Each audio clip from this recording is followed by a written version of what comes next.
gam nom ta khat kan ve sa diu na hin ei wang helai hui a nun wal ja a sound ba hung hoi loading hin izong le video an veu te ole kum sangkhat jako som guble ni vela India to China na kido lai hi tu alai kadin namun na lai kadin namun ako na hi lang noi lang ako ho sipai Indian Army ho no mahin lang ako na hi bom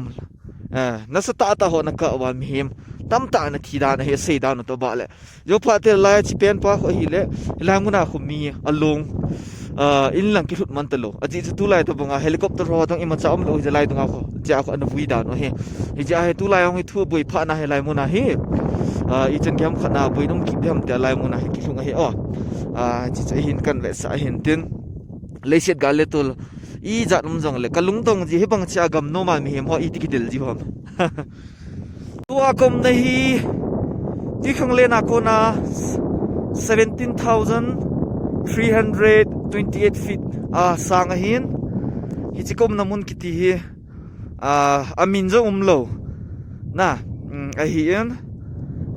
nom lam na chigam he gam lam ta hin delhi tunga ko na jong hi kilometer sang ngalang bong ri dan ta agam lam mong en ema vetungo gam nom dan he Bible la hobung la tilsem ki dang ho hi ho na ka ve ji le choi ka gyal do jin pathen tilsem ki dang ho he veta ngo lai dung hi chu lang ko bu bang ta na ning langa ko na lang ko bu bang hetan oh sorry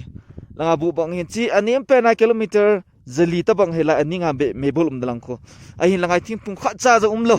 Evang agam nei te ho iti hin hom lakhe ta pun agam nei te anem pe na khulam pe ko itan kilometer jathum lang di che de dan lang ko itan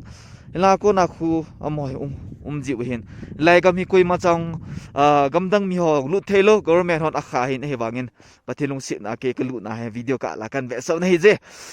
chi chi hin tin aban ting la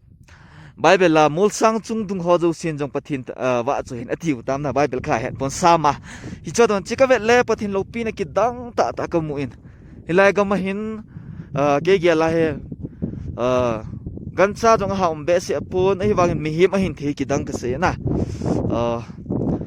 lai hi akiu ma hin